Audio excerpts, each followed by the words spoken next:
Okay, welcome back and good afternoon. As a student, I think this always used to get called the graveyard lecture, right after lunch, food settling in. But hopefully you'll find enough in what we say interesting and engaging, and we'll make sure that we reserve time at the end for 20 minutes or so of questioning with our expert panel. The format that we're going to take is I'm going to introduce kind of the big picture of measurement and economics of mutuality. My colleague Franco Cordero is going to take us sort of on a brief picture of the journey that we've had at Mars Catalyst on on measurement and how we've explored the different arenas around it. And then we'll hear for 10, 12 minutes or so from each of our academic colleagues. And then it's up to you to extract all the hard questions and bits of information that you want. But also, we would love to hear from you about your own experiences of measuring non-financial capitals, as we've been hearing about today. So please share your experiences, your understandings. I was once told as a student in my first tutorial, my tutor asked me, what's the biggest room in the house? And I looked puzzled, and he said, the room for improvement. Right. So I'll just start with a quote from a philosopher that I used to study. David Hume, the Scottish philosopher, once wrote, "Does it contain any abstract reasoning concerning quantity or number? No. Does it contain any experimental reasoning concerning matter of fact and existence? No. Commit it then to the flames, for it can contain nothing but sophistry and illusion." Hume, like many a hard-nosed businessman over the last 100 years, was asserting the fundamental importance of verifiability and measurability, even in the abstractions of philosophy.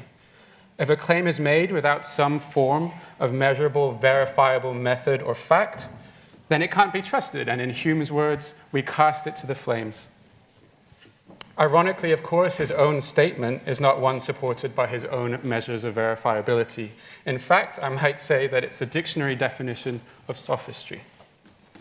Nevertheless, modern business, like Hume was, is obsessed with measurability and verifiability.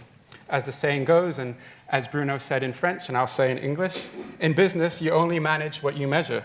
So without measurement, there is no management, and without management, there is no performance. The heart of the problem with this equation is that business has been narrowly focused on measuring only one thing, financial capital. To be more precise then, the problem with this equation is not in business's obsession with measurement per se, but in business's narrow obsession with measurement in terms of financial capital. And this has come at the expense of measuring other non-financial capitals, which we'll hear about later this afternoon, human, social, and natural. So while business has not generally been interested in measuring and therefore managing these non-financial capitals, it does not mean, however, that business has not been active in its creation and in their destruction. In fact, it's the opposite. Today, the current sentiment of the modern corporations shows that they have had an overwhelmingly negative impact on these non-financial capitals. To Hume's words, it can't be sophistry and illusion. And in fact, the impact that business has had has been both concerning and grave, and now requires changing and our attention. Therefore, the starting point for bringing an idea like the economics of mutuality to life as a management model had to be the development of a robust methodology for measuring and the tools to do this with the same level of rigor as business currently manages financial capital. Our logic for change, if you can call it that, is as follows. 1, in order to transform business, you have to transform its understanding of performance. To change its understanding of performance, it has to measure more than financial capital. To measure more than financial capital, business has to have the tools to measure non-financial capital. And 4th, these tools must be actionable. In essence, the shift we're talking about here is toward making business move from capturing performance in purely financial terms to it capturing a holistic understanding of performance across multiple forms of capital. Therefore, the development of measurement tools for human, social, and natural capital was the issue first addressed by Catalyst and is the cornerstone of the economics of mutuality model. And so it's the purpose of this masterclass to unpack the journey, the theoretical and practical basis for measurement in the economics of mutuality. We have with us today each of our key academic partners that have helped us along this journey. And now I'd like to introduce Franco Cordero, a senior scientist at Mars Catalyst, who spent the last 10 years in his role researching the different ins and outs of measuring these non-financial capitals. Thank you.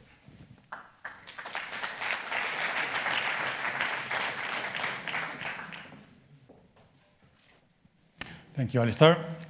So, can you hear me? Yeah. Okay. So today, this morning, you already have learned, assimilated quite a lot of information about the economics of mutuality. You have heard about different types of capitals, metrics. What I would like to do here is to guide you through a brief summary of the history of this development of metrics. So this is all about how we made it. So as you heard already today, this work is the story of a journey that we started 10 years ago, a journey of research that we didn't do by ourselves. We did it by partnering with several key academic institutions. With some of them, we just shared the beginning of this journey. Some others joined along the way. With the academic partners we have here today with us, we share the entire length of the journey, and they will get into the details of the metrics we are presenting. This journey started with a question, as often starts any scientific inquiry. You have seen this question, I think, at least twice this morning, so it's not new. What I want to stress here is the word right. What should be the right level of profits? Right meaning not less, otherwise the company will not be able to survive, but not more, otherwise we will harm other parts of the ecosystem the company is part of. And if you do that, at the end, it's not sustainable. Somebody else will be harmed as well, and at the end, the entire ecosystem is going to suffer. So for us, it was clear at the beginning that answering to these questions was implying to take a broader perspective, go outside the boundaries of the company, and having a thinking about ecosystems perspective. So if you take an ecosystem perspective, then you need to understand what type of profit are we talking about here. A large ecosystem, different actors, different way to value things. You have monetary values, social capital, and not monetized, natural capital. So what type of profits are we talking about, especially when it's about non-financial forms of capital? Monetary profit is a way to remunerate financial capital. How do you remunerate things which are not financials? So we came up with the idea, what metrics do we need to develop to measure things that traditionally will not be monetized? How we did that? Well, we started with, as usual we do in research, with an open, agnostic, and skeptic mind. We left aside what we knew, what we thought we knew, what we thought it was the right approach, interacting with several academics, taking into account several school of thoughts, theories, models, different approaches to analyze the data, always privileging a pluridisciplinary approach, because the problem of assessing non-financial capital is pluridisciplinary by its very nature. And we did that with one big objective in mind: how can we measure the business performance in an holistic way? Holistic meaning taking into account all the components that made the ecosystem we are part of. Ecosystem is made not only by Mars, by the customers, the suppliers, distributors, end consumers, and the competitors. So I'm going to have a look, a holistic view in that sense. So we broke it down in several steps.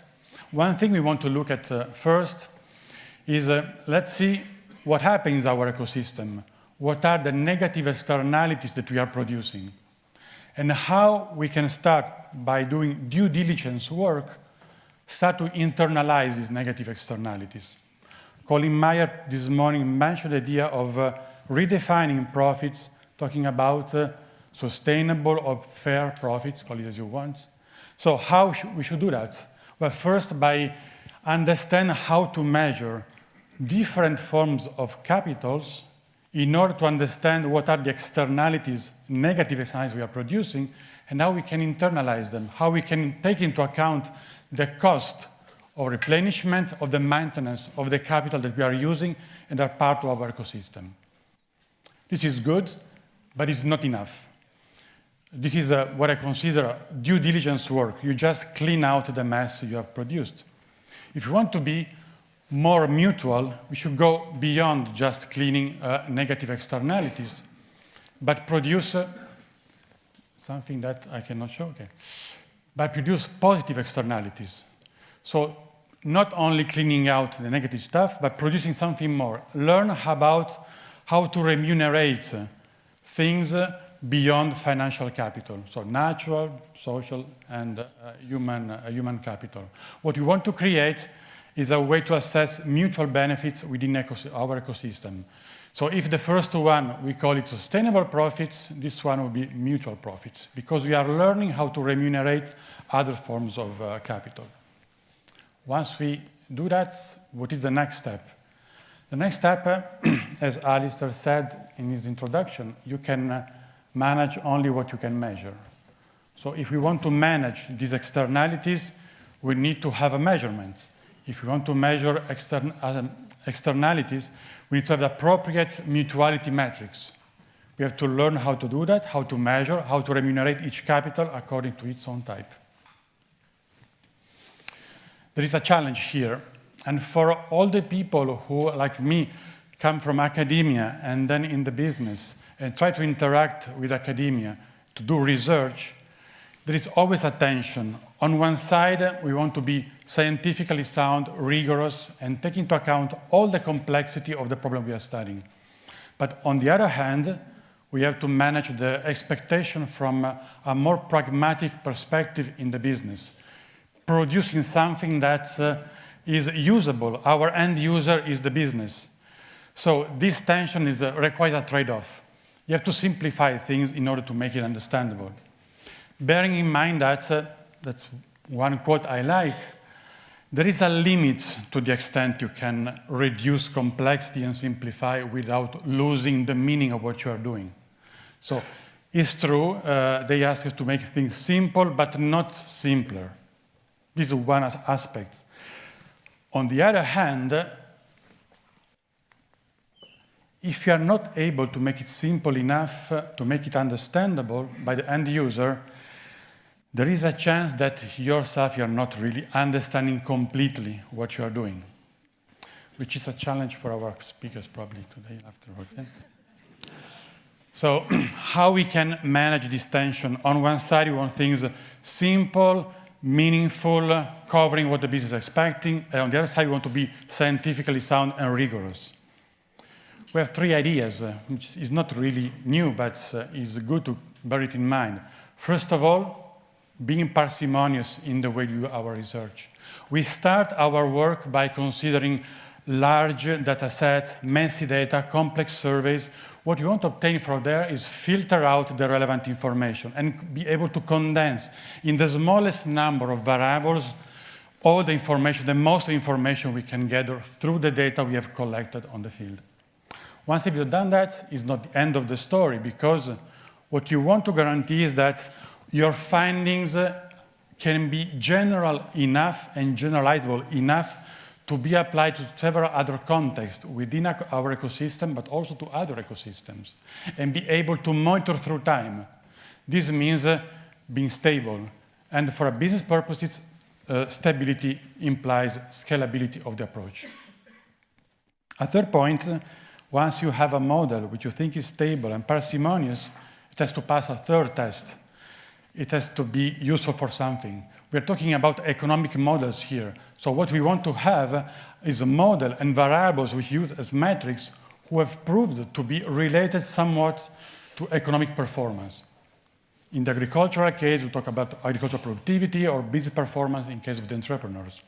And we want these metrics to be actionable in the sense that they can be enacted by management and embedded to appropriate management practices.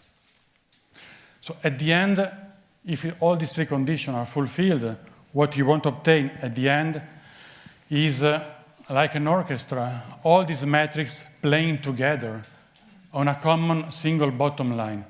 This This is the way we consider holistic performance. All these metrics non-monetized altogether, playing all together, allowing us to understand how to measure, manage, and remunerate each of the capitals we are dealing with according to its own type. So this is so much about the intentions, the objectives, and the criteria we applied to develop our metrics. In what follow, I will leave the details to our guest experts. I'm going to introduce them. From the Paris School of Economics, we have Professor Claudia Senik, an economist, and she's an expert in measuring, assessing well-being in the workplace. From the University of Paris Panthéon-Sorbonne and the Institute of Economic Development and Social Studies, we have Professor Alain Desdoigts, economist, who will explain you how we got the metrics to assess social capital in communities. And last, Justus von Geibler will talk about the natural capital, coming from the Wuppertal Institute for the Environment, Climate, and Energy. The Wuppertal Institute is not a university per se, but is one of the largest think tanks in the world focusing on sustainable development. So I welcome here first Claudia, and I will ask Claudia and each of our speakers today to focus on four aspects. One, giving us some of the background of their research, explain us where it had been tested in our collaboration with Mars, what result came out of this research, and then give us some of their perspective on this work. Thank you, Claudia. Thank you. Very glad to be here to share with you the results of this long journey, actually almost 7 years, maybe even more.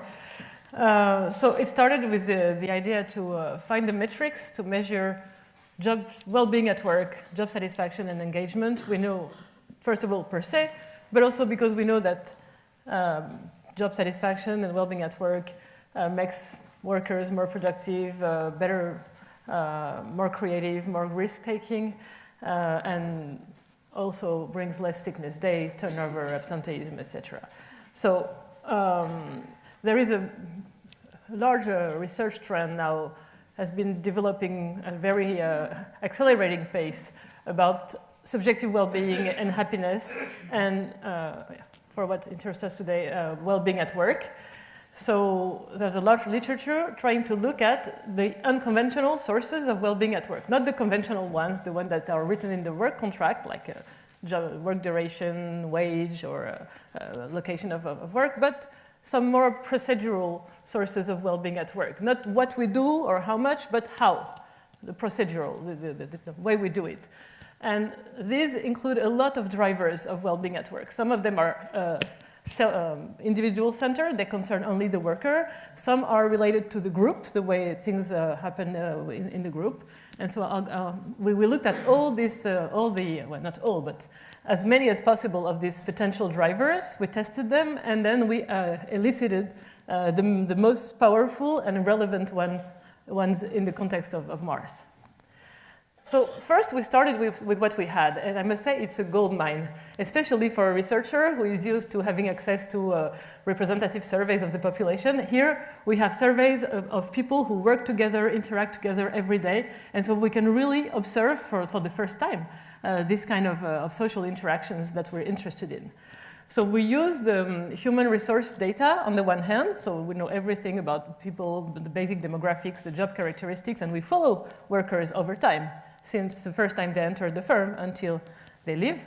And then we were lucky enough that Mars runs at least once a year this Q12 Gallup survey, a survey of engagement and job satisfaction of workers, which follows the logic of the Maslow pyramid. I don't know if you remember this idea of needs. So you have basic needs like survival needs, then you have shelter, then you have social relationships, and then you have self-development and expression. So the Q12 follows this logic and asks workers questions about their basic needs. So do you know what is expected from you at work? Flourishing, so like, is there someone at work who encourages your development? Values, questions like the mission of my company makes me feel that my job is important. And then progress, last year I had the opportunities at work to learn and grow. These are just examples. There are 12 questions. I'm not going to list them. So we use these two sources matched together, and we uncovered some important drivers of well-being at work, which are unconventional and self-centered. The first one is that status matters. So status is the symbolic part of the job, the non-monetary reward of the job. It has to do with the prestige of your position in the firm, with the maybe power, maybe tenure, and it's a source of human capital. It's a capital. So, for instance, in Mars, there used to be zones. So people were classified from 1 to 12, I think. And if you were under 7, you were manager status. And above, you were not manager. And we follow people over time. And we can see that when they become manager, independently of the wage, their well-being at work increases, especially the satisfaction related to this higher part of the pyramid, this expression and values, rather than basic needs. So it's really about the symbolic aspect of the job. Also, we could see that in some divisions which did not have zones, this status, explicit status, wage was more important than in other similar divisions which did have zones. So status can be a substitute to wage. It's in the drivers of well-being at work. So it was an important lesson. The second thing was about career progress, the prospect for improving, for improvement in your career, also in your wage. So people care about their level of wage, but they also care about the prospect for progression. And we could see, because we follow people over time, that for people, this prospect for progression was as important at the level of wage that they had. And in some countries, in some developing countries that we studied, that we surveyed, progression was more important for people. Even before it happened, the prospect for progression was more important than the level. So opportunities for improvement is really, okay, I'll talk about, okay, so there is an acronym. It's a prospects for upward mobility, but I'll come back to that afterwards. Then we found a lot of drivers of well-being that related to the organization. For instance, the size of the unit in which you work. You prefer small units because verticality of the hierarchy is usually not good for well-being at work.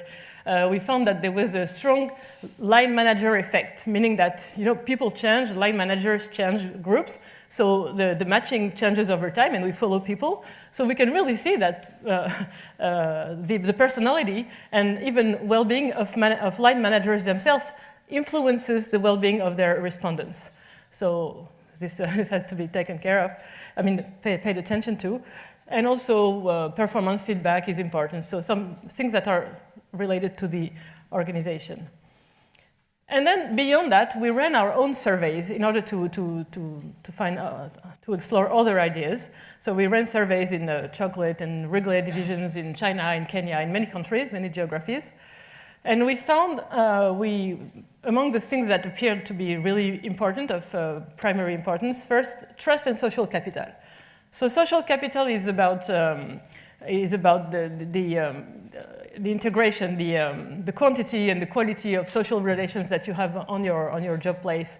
It's a capital because this is something that you build over time, and which then yields some returns, like mutual understanding, ability to coordinate your expectations about what's going to happen and how you react in case of an unexpected situation, the ability to take cooperative solutions.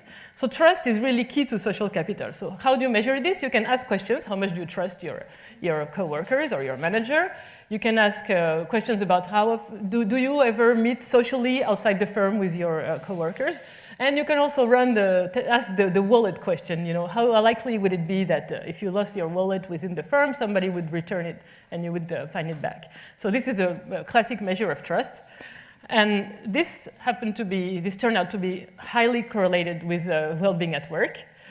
Then we ask some questions about social responsibility, how employees perceive the social responsibility behavior of their firm.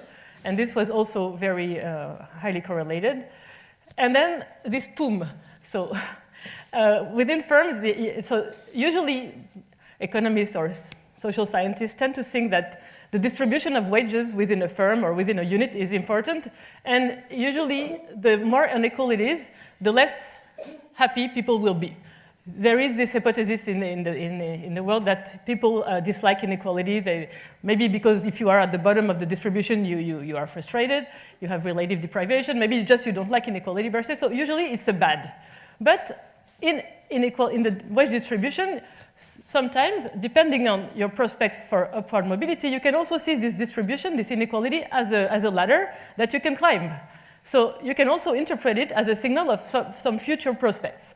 So there is this prospect for upward mobility on the one side, there is this aversion for inequality on the other side, and the question is, in that particular firm, which of the two is the stronger?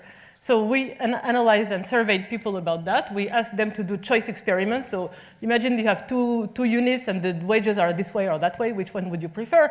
And we saw that at Mars, in the divisions that we surveyed, PUM was really stronger than aversion to inequality, maybe because the prospects for upward mobility are high. Okay, and so this social responsibility, PUM and trust were highly correlated with well-being at work. But we did one last thing, if I have time. We also wanted to measure identity, so firms' culture. So identity, culture, what is the set of representations, beliefs, values, norms that people share when they work together and they've been together for a certain time. So how do you so corporate culture in a way. How do you measure this? Well, we thought that identity and culture goes through language. If you share the same culture, you share the same language. So we constructed scores of knowledge of the specific language of Mars, this jargon, these special terms that people use. Also, we measured how the degree of knowledge and master of these principles of mutuality. How much were employees aware about the significance of these principles and things like that, which are very specific to the firm. So we built the score of the intensity of identity, of corporate identity. And then we look at, well, okay, so what are the drivers which are the most important for people who have the highest identity, corporate identity? And we found that indeed these drivers that I already mentioned are very correlated with the intensity of identity. And then something additional, something more that we can do is to test the different dimensions of culture, for instance, that Gerrit Hofstede has uncovered, and see which of these dimensions are more important for people who are really highly identified with the firm. For instance, in Hofstede's classification, you have the opposition between individualistic values versus group values. So how would you like the performance to be evaluated? How would you like decisions to be made? How would you like to organize yourself? So here at Mars, we see that group values are much more important than individualistic values. Second, one of Hofstede's dimensions is uncertainty avoidance. Or not. So do people prefer to have clear and explicit rules and guidelines? They like the hierarchies to be respected, they like managerial authorities, or do they like more informal, horizontal relationship? So here at Mars, we uncovered rather uncertainty avoidance. Okay, so in the interest of time, just one last point. I just want to mention something, a different type of exercise that we ran.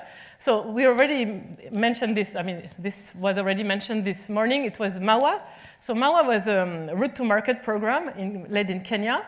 So the idea was it's really an experiment. So to experiment something and measure the outcome. So it was about 800 micro-entrepreneurs, so small retailers, micro-distributors of Mars and Wrigley's product, spread across 9 different counties in rural or urban areas. And the idea was to integrate some of these persons into a program that implied regular meetings, some training, sometimes some bicycles, and other things that were creating a group in a way. And then we ran surveys among these people before the program started, and then after, during, and at several times. And we found that this MAWA program, participating in this MAWA program, had an impact on the income that people were earning, okay, but also on their perception of social capital, and also on their human capital, so their well-being at work. So people who were participating in the program, they had these 3 indicators were rising for them, as opposed to those who were not participating in the program. So it was really the impact of the program. So to conclude, I just want to say that one thing is that as a researcher, usually I'm a professor and a researcher, and I don't do, I work with Mars because I'm really interested to implement the kind of thing that we do in research to some unusual, to some corporate situation, and also to this incredible data that lies in every large firm and that is usually inaccessible to researchers. And I understand why. I mean, for human resource department, it's a little bit risky to open your data to some people, Okay, but anyway, it's really very, very interesting, and I think there are many more lessons to be learned, and especially following the impacts of organizational changes. And so I hope that this program continues, and that sometimes we can even run more experiments within firms. Thank you. Thank you very much.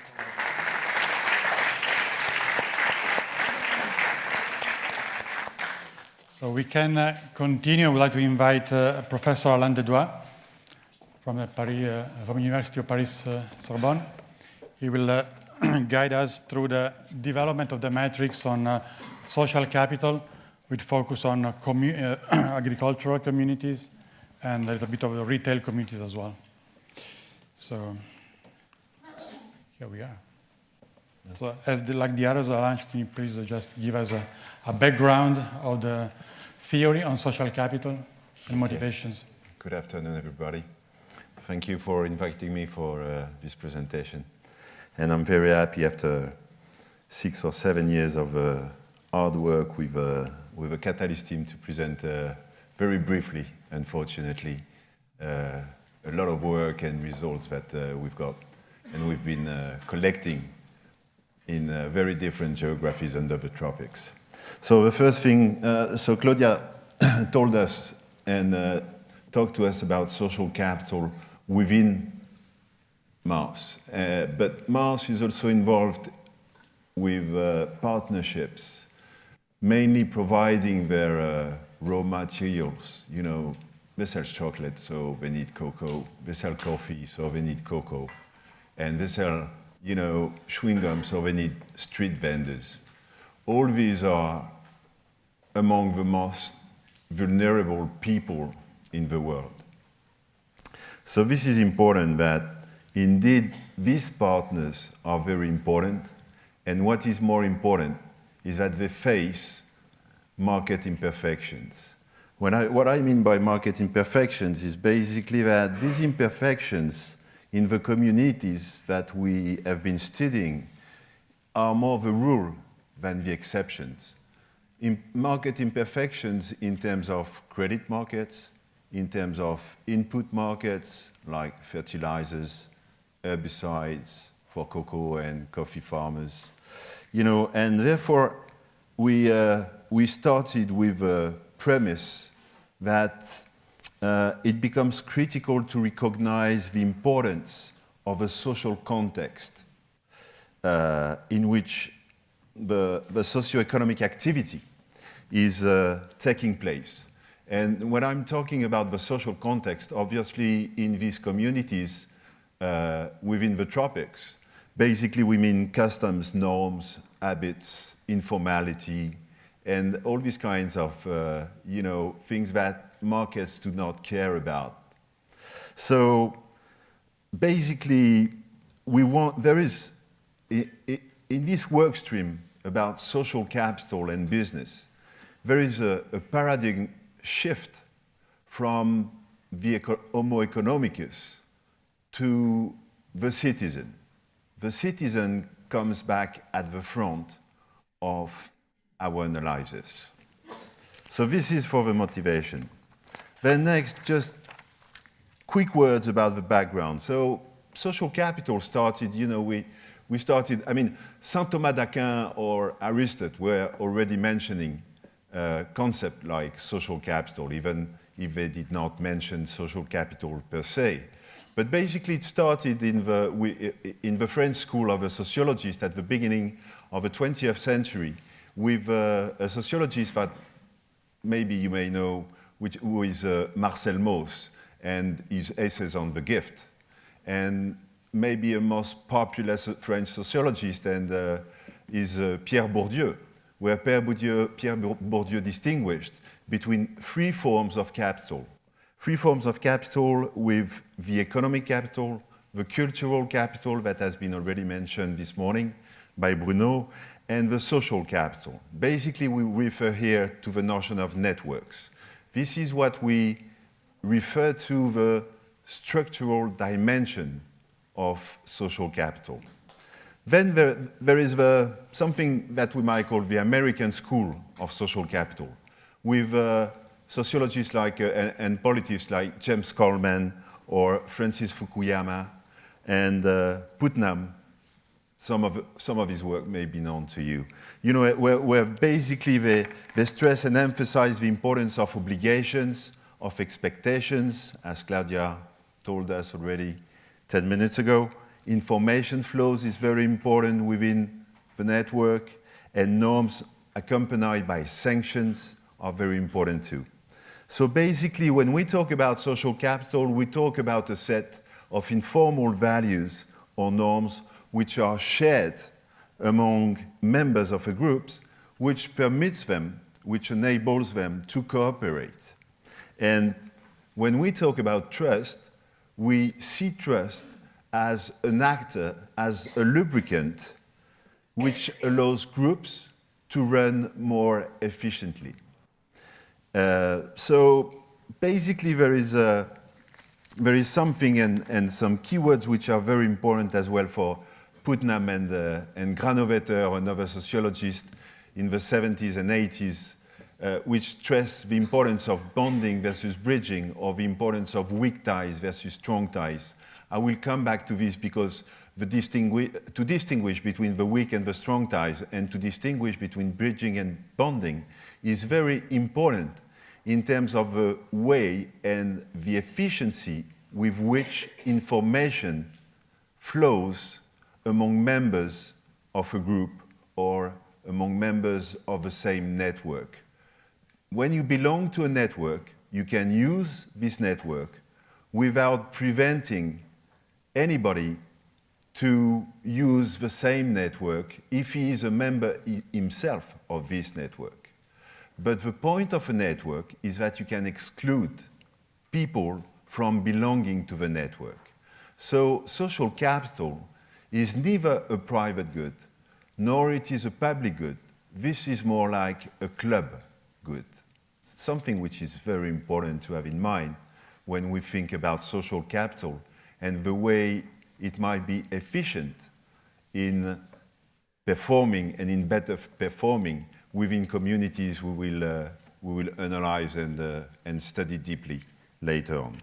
So basically we have we ask in this work stream we ask two questions. The first question is what explains the low productivity, which is about 3 to 5 times lower than average, and compared to what could be achieved. Basically, if you go in a pilot farm, in cocoa and coffee farms, then you can obtain something like 1,500 kilograms of cocoa per hectare. And the average is about 350 kilograms. So we don't understand this gap between what is obtained in the real life and what can be obtained in the pilot farms. The second question is about what explains the low propensity to adopt and more efficient agrarian practices, and mostly what are the obstacles to its diffusion. So where did we go? We started in Papua New Guinea, and then we cover, all the map under the tropics, starting in Papua New Guinea. Then we went to Kenya. Then we went to Ivory Coast, to Tanzania, to Indonesia. Basically, Jed Jacob this morning, Clara Chen talked about this morning. So we've been collecting data in all these geographies, collecting data on about different villages, collecting about 1,500 observations in each field, something which is quite good in order to have robust statistical results. So the first result is about the construction of a space, a map of social capital, in which farmers are located relative to one another according to the way they perceive. So in terms of perception, you must understand that this is not an objective concept of social capital. Your perception means that this is your subjective perception of trust, of reciprocity or solidarity vis-à-vis your peers, vis-à-vis the other members of the community you belong to. Okay? And this is very important. And we've been able to let emerge, letting the data speaking for themselves, three main dimensions. The first one is about inclusion and cohesion. The second one is about trust, solidarity, and reciprocity. And the third one is about collective and cooperation. And taking into account these three dimensions, we are able to account for about 80% of the variance of the data, which is very, very important. Okay? So basically, the table, I will not comment the table here, but basically this shows a very stable pattern in terms of a social capital map across very different geographies, from Papua New Guinea to Ivory Coast. Okay? And basically, we can see that indeed, second result is that a mapping of communities on a social capital space reveals that there is a great, social capital varies greatly from one village to another within the same region, within the same geography. So a village like Village 1 is characterized on average with a rather high level of social capital, while Village 4 is characterized with a rather low level of social capital. What may explain this? We've got, of course, answers to that, but ethnic diversity is very important to understand that. So, like, the proximity to market is not very good for a community to develop its social capital. Another thing which is important is that within the same village, the heterogeneity, social capital varies even in a greater extent from one individual to another. Here we've got exactly the same social capital map, and you can see something which is very interesting. Something which is interesting because the members of a community who do belong to a group, which might be either a cooperative or an economic interest group or a religious group, is endowed with an individual social capital stock which is much higher than a member of a community who would not belong to a group. This is the green ellipse that you can see in the southwestern quadrant of this graph. So group membership is associated with higher social capital. This is very important. If I come back to a comment, an argument which has been given this morning by Colin Mayer and Jay Jacob, they were talking about, so far, what we've been obtained a robust correlations between social capital and, let's say, economic performance. But what we still lack is causation, okay? So here, causation is very, very tricky here. Because is it because you are a member of a group, exchanging information, taking, spending time with peers, which allows you to be more trustful, to be more, to express more solidarity, more reciprocity vis-à-vis your peers? Or is it because you are more trusty? Is it because you're perceiving more solidarity from yourself that you take the decision to belong to a group? So there is some kind of simultaneity between the level of an individual social capital and the fact that he belongs to a group, or is it the other way around? This is exactly what Colin and Jay this morning were telling us about, do not mix up between correlation and causation. I have Okay, so a third result, I'm going to speed up a bit. A third result which is quite important is indeed, we have been able to find robust correlation between social capital and productivity. These are results from Ivory Coast and cocoa farmers, cocoa planters. So you see the ellipsis reflects 4 quartiles. Basically the population, the sample has been divided in 4 groups of equal size. And basically the poorest group, which is in the southwestern quadrant of the graph, is the one which exhibits the lowest productivity, although the richest group, which is the Q4, that is the 4th quantile, exhibits the highest individual social capital. So this is, an illustration of a positive correlation between an individual social capital and productivity, whereby productivity we mean yield in terms of kilograms per hectare in the cocoa activity. Okay?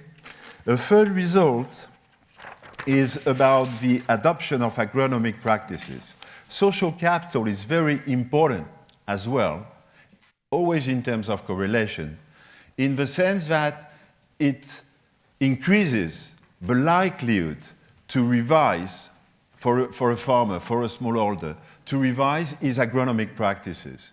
And this is quite substantial because for the individual, for the farmer, who is endowed with the lowest level of trust, there is a 20% probability to revise his agronomic practices.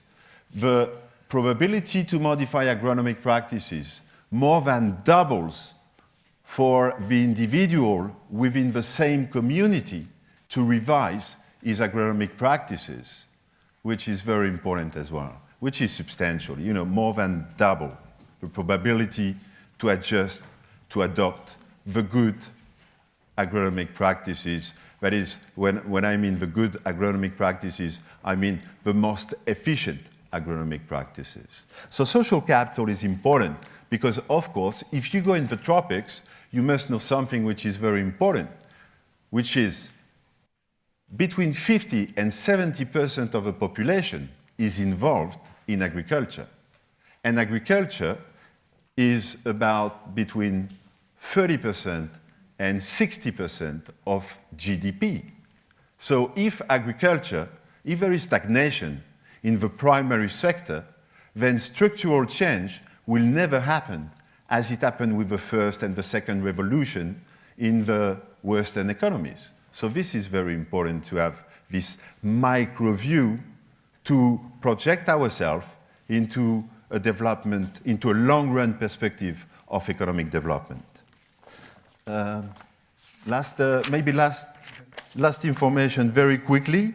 We've got a caveat, and we've got a puzzle, actually. The puzzle is the following one. We've got current research going on in Ivory Coast, always with cocoa farmers. And we observed a bias towards the statu quo. That is, we observed a strong resistance to change agronomic practices. Farmers prefer traditional agronomic practices. And to a large extent, 70% of them did not revise, did not change their agronomic practices over the last 2 years.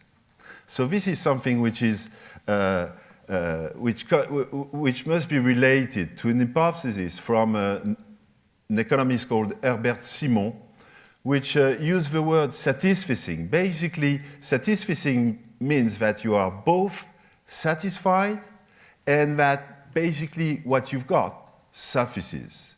So this is some kind of work. We were trying, to make the link between the academic work and the usefulness of this academic work for the business. And as you can see on this slide, this is, the kind of work. This is a policy brief which has been published about this work. So what I can say as an academist is that the collaboration with the Catalyst think tank of Mars is so far very, first, this is useful. Then this is something which is very, in terms of motivation, in terms of, this is very enthusiastic to work with the business and with a team like Catalyst, which is very open-minded with the academic world, but which is also very active in promoting and in defending the academic work in terms of its implementation into the business. Thank you.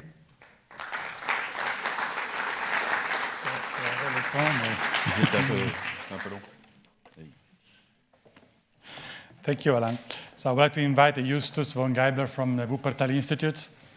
Will get us to the metrics we have developed to assess natural capital and environment. Thanks. You take your time. First of all, thank you very much for the invitation, Bruno. And thank you for coming to this session, deciding to come. Or I think the topic here is getting increasingly important for business. It's a great pleasure and honor for me to be here and to present the results from the environmental work or within the economics and mutuality program. I work at the Wuppertal Institute as a research coordinator in the research group on sustainable production and consumption, or more than 17 years now, and with a specific focus on environmental accounting and sustainability innovation. And I'm responsible for the long-term collaboration with Mars. Looking at the fantastic results of Claudia's and Alain's research, I have to admit that the results on natural capital, measuring natural capital, appear to be a little bit more simple, but they should be simple as I understood. For a scientific foundation, we've been looking into the roots of environmental thinking, or specifically looking at ecological and environmental economics.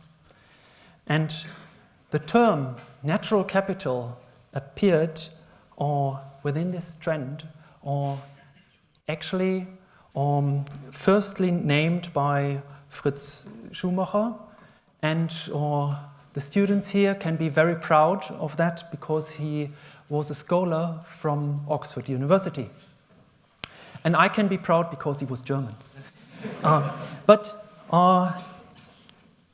you know that natural resources have been forever a topic within economic theory, but in the 70s, it became more apparent that natural degradation is taking place.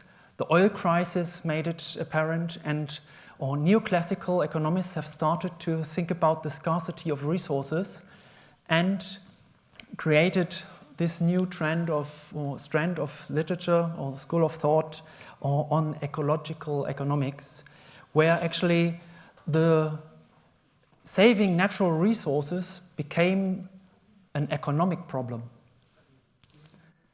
And later, and that was a strand going on under the umbrella of new environmental economics, there was a discussion on the linkages with sustainable development. And it was the origin of a more practical approach to assessing and measuring natural capital. And in this slide here, the next one, please, you can see the essence of ecological economics.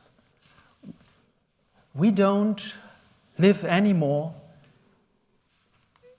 in an empty world with an abundance of resources. We live in a full world.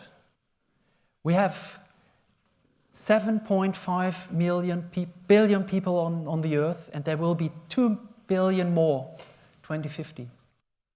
And that means that resource efficiency is becoming much more important than ever before. And the core problem of the society and business is that many rules, many standards, the logic, the paradigms, they are still origin from the empty world perspective. But now we live in this full world.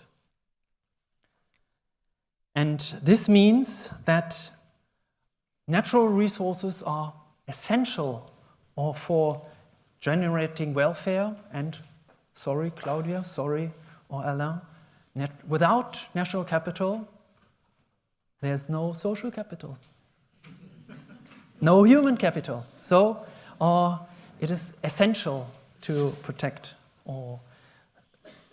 natural capital. And secondly, the conditions for business have changed, or it's crucial to consider a more holistic perspective, more systemic perspective, and apply resource efficiency within decision making, and to prevent an overuse of natural capital. But why should business look at the input side to measure natural capital? Here you can see the reason. Any activity of a company requires inputs, let it be financial, human, etc. And if we look at the outcomes of that and the later indirect effects or later impacts, we have to admit it's easier to measure here at the input side. It's more practical because the data are there in the economic accounts of the companies. Or do you know within a company what are the emissions to water, the ozone depletion potential of the company? Very abstract, but you know the inputs, you measure them. And that's why it's a more pragmatic approach to look at the input side. Also, with regard to the causal chains here from outcomes to impact, even with complex scientific investigations and modelings, this estimate can always be or only be estimations. And now the question was, how did we implement it on the corporate level? We've been looking into a specific case, the coffee case. This is how we called it. And here you can see the life cycle of the coffee value chain. Taking the life cycle perspective is crucial when it comes to environmental assessments. And here you can see the different phases of the life cycle, from agriculture to processing and using for a cup of coffee. Why did we choose this case in collaboration or in discussion with Mars? First, it's a global value chain which has a typical structure for Mars's supply chains. It's a good pilot case because the coffee business, it's not such a big business within Mars, and there are a lot of LCA data, life cycle assessment data available for checking the results. The results of our approach can be seen here. We identified 5 key metrics for assessing the natural resource use. Abiotic materials, for example, fuels and minerals, biotic materials, water, air, for example, for combustion processes, and soil erosion. All these account for all inputs into the economic systems. And here you can see the contribution of each metric for 1 cup of coffee. So 1 cup of coffee requires 3 liters of water over the entire life cycle. And here you can see also which are the life cycle phases which contribute mostly to the impact with regard to the specific metric. So this was rather straightforward and easy, but how can we ensure that these results are valid? And for that, we conducted an alternative method or an alternative assessment based on the method called Hotspot Analysis, which is based on a different source. We looked at literature sources, experts' interviews, so to grasp the main thinking and the current scientific thinking, and confirmed the results of the assessment of the 5 metrics. And with that, I would like to come to a conclusion. And that is basically, we have to consider, and business has to consider, that we live in a full world.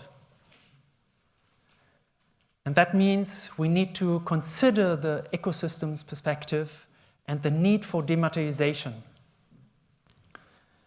And of course, it's still a challenge to see the connections to the other forms of capital, and also to specify what are sustainable limits for the use of natural resources, but this basic approach is needed. And then we've seen that the input approach, which we have identified here, is robust and practical. Those 5 metrics account for all inputs into the economy. They are suited for management decisions because data are basically there, of course, somewhere. And it's a big challenge to set up a global accounting system within a company, but also within or connected with all companies in the world. And we've identified that this approach supports the principle of efficiency, which has been mentioned this morning, which supports the implementation. But I think Mars cannot do it alone. It needs stronger collaboration with other companies which have the same interest to push forward the agenda. And last recommendation, read this paper. Later, when you're interested to get more information. Thank you very much.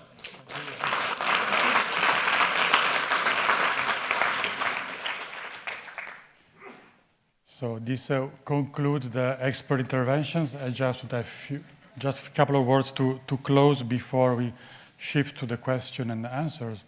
So I want to go back to what we said at the beginning. You can manage only what you can measure. So for us, important is that you manage means design management practices to promote mutual benefit within our ecosystem. But only what you can measure. So the needs of building a coherent, a consistent system of accounting built out as a unique single bottom line with all these metrics across all capitals to learn how to measure, manage, and remunerate each form. Last word, Alastair, if you have anything you want to add before we shift to questions. We've got 12 minutes left, technically, but we can stay 5 minutes, I guess, because you've got a break coming up if you want. But the key here from transitioning from measurement to management, we feel, is KPIs. Right? This is probably where it all turns around, where all the interesting things that have been talked about here becomes a reality within business. How do we begin to drive activities within a business ecosystem that engages multiple forms of capital? And that's probably, if we've got questions, can I encourage questions around this application way forward? So how do we gather sort of this deep dive insight stuff and begin to drive multiple capital performance within business? John, do you want to start? Yeah, can everybody hear me? We work with smallholder farmers in Africa, so in value chains of cocoa and coffee, etc. How can we practically manage, we're providing finance for their production, how can we practically measure their social capital in a very simple survey? Currently, we do progress out of poverty indexing and social performance management indexes. But is there a way that we can measure very simply the social capital within a group of farmers that we're working with to identify be able to put that into a risk profile? Yeah, I mean, one of the contributions of the work with a catalyst team is precisely to be able to measure social capital within a community and to measure an individual social capital stock within a community. As I mentioned before, this is a subjective perception in terms of social capital. That is the way a farmer perceives his peers within the community in terms of trust, solidarity, reciprocity. But with Franco, basically, we indeed built this measure. This should not be seen really as one measure. Basically, we prefer to see it as a distribution of social capital within the community. But if you want, so this would be too long. I mean, Franco is giving actually a lecture of 18 hours in my institute to explain to students how to build this. But if you get into contact with Franco or myself, then we will be very happy to share with you the way we can compute it and basically the information you need to compute this metric. But this is very difficult in 2 words to explain you precisely and specifically how we did build it. This is a bit out of the scope of this. Do you want to answer the part of the question, which is, well, how do we take that measurement and then put it into business practice? Just to answer your part of the question, how we can scale it up to all the level of communities. We are doing it gradually. We started the first surveys were very, very long. It was taking about 2 hours per farmers, which is not scalable. And the learning from the first survey allowed us to reduce the time for surveying because we can focus on the relevant questions. By iterations today, in a case which is not agriculture, it is the MAWA entrepreneurship program. We have shrink the survey in a very, very manageable way, which is done today through phone, and we hope to do it through web service in the future. So I don't know if it's to what extent this can be extended to farming, but this is the way forward, using learning by iteration how to reduce and how to focus on specific aspects. Trust is a very generic concept, but through this kind of service, this kind of work, you can isolate what are the relevant points, the relevant elements of trust that you need to take into account in a specific context. Great. Thanks. There's another question here. Yeah, actually a bit similar question, but I'm managing food operating companies in Africa, operation and agriculture. And to me, there's two points. One is a kind of qualitative survey, which you only find out through people physically asking questions, which is very important, but it's quite heavy in terms of people, time investment, probably money. You can do it every month, maybe once a year, every 2 years. So important, but quite heavy and very qualitative. Kind of same question, would they be, because for us managing, wanting to do this, but would it be, and I know it's very complicated, and I don't have the answer, would it be, how to give instruction to a regional manager, a factory manager, a territory manager, a village supervisor, okay, this KPI, you have to achieve volume, you have to achieve profitability, that we all know, No. but on social we give you 1 or 2 indicators which would be so easy to monitor. No. It's on the quantitative side. There is no way we can think about an optimal level of social capital within a community. Again, what I meant by social capital, this is a distribution of social capital. Basically, when I'm talking about a distribution of social capital, I'm talking about the proximity between the people in terms of their capacity to interact with each other in order to cooperate and to coordinate their actions in order to take some initiatives in terms of collective actions, like building a school, building an irrigation system, building a health, sanitary, and this kind of thing, But don't think about there is no optimal level of social capital that you could think of within a community. And this is even very difficult. I showed the different villages, and I said, in this village, you could consider that the social capital on average is higher than in this other village. But as you mentioned at the beginning of your intervention, you said, well, but of course the qualitative information is very important. But what is even more important than the qualitative information that might be collected by an anthropologist, by a sociologist, or by ethnosociologist?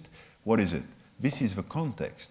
This is the history of the community you are interested in, which will be the first step in your work in order to build the survey, the calibrated and the adjusted survey to the community you will look at.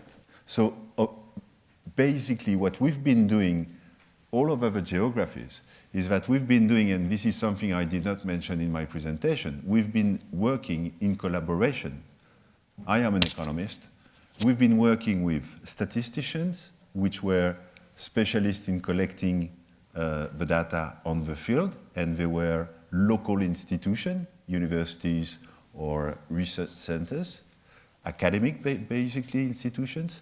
And then we were working together with sociologists and socio-ethnologists and anthropologists in order to calibrate the survey and the question we wanted to ask within the community so that both the qualitative aspect of social capital and the quantitative aspects of social capital could be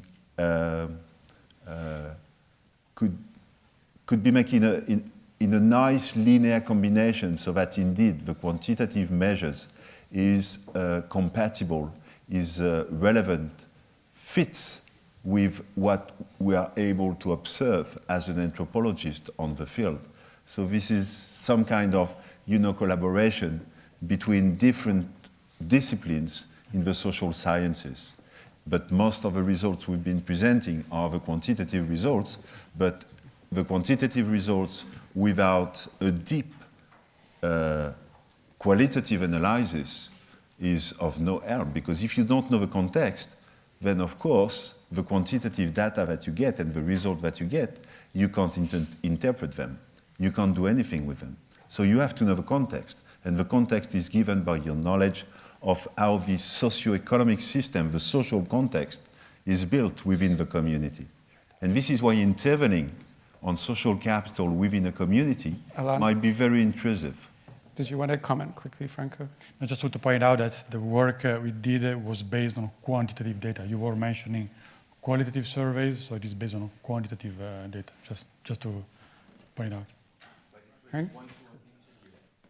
Sorry? Qualitative survey done quantitatively, but the survey is a qualitative survey. You mean the interview process in the sense it requires a face-to-face interaction, of course. So, but the content of the survey is not qualitative, it's not an interview. Specific questions addressing specific points, addressing several components of social capital that we treat statistically to extract the relevant dimensions. In that sense, it's quantitative. Did you go ahead? So, in terms of maximizing or achieving a better distribution of social, human, and natural capital in, say, the supply chain of Mars, do you anticipate getting to a point where you're looking for certain kinds of businesses in those supply chains that also embody the mutuality principles as one of the key sort of criteria to get to much better outcomes along the three capitals? Yeah, I would say yes. The idea is to embed all these forms of capitals in a unique system of accounting, managing all of them simultaneously. And do you have any clues about what those business models might need to look like in order to embody the principles you're throwing out? Well, in theory, you don't have to change your business entirely. You just have to embed in your business other metrics that you are neglecting at this moment. And then the changes are maybe produced by the fact that you are reporting on metrics that you were not reporting before. This might have an implication on your business model. Thanks. Two questions. So, is there any chance that you will put the methodologies and questionnaires into the public domain so that in fact others may use them and apply them as well? And the second question is, one of the better predictors for economic development is our institutions, how well they function. And might there be a chance of actually including, because that's one form of capital, you could call it institutional capital, that isn't included. Yeah. I answered the first question. I'll leave the second one to Alain about institutions. The questionnaires are great part are public domain. The question on social capital has been developed by the World Bank at the end of the 90s. So it's available there. We have used it several times across all geographies and adapted to the local context. And although it was used for agricultural communities, we have adapted it and also use it for the Mao or the Bloom projects, which is a retail. And also for a big survey in Vietnam was based on these questions. So this is public domain knowledge. The one we use to measure human capital as well, the question we devised are the results of a review of the literature. So there is no copyright on that. Same for The same for the work on natural capital. And so how can it be accessed? What? The social capital questionnaire is on the web. You go to the World Bank website, you can get it easily. About the service we did internally, we can get in contact. I can give you the questionnaire. Do you want to comment very quickly on the institutional capital? Yeah, you're completely right. I mean, Douglas North, who has been awarded the Nobel Prize for his work on institutions, just says that there are two kinds of institutions: the formal ones, basically rules of the law, and informal ones, which rely on norms and habits and customs. And of course, social capital belongs to the second part of it. So indeed, the relationship is very close between social capital and what Douglas North used to call the informal institutions, indeed. I do agree with this. Did you have a question? Okay. Sorry, two questions, but one very quick.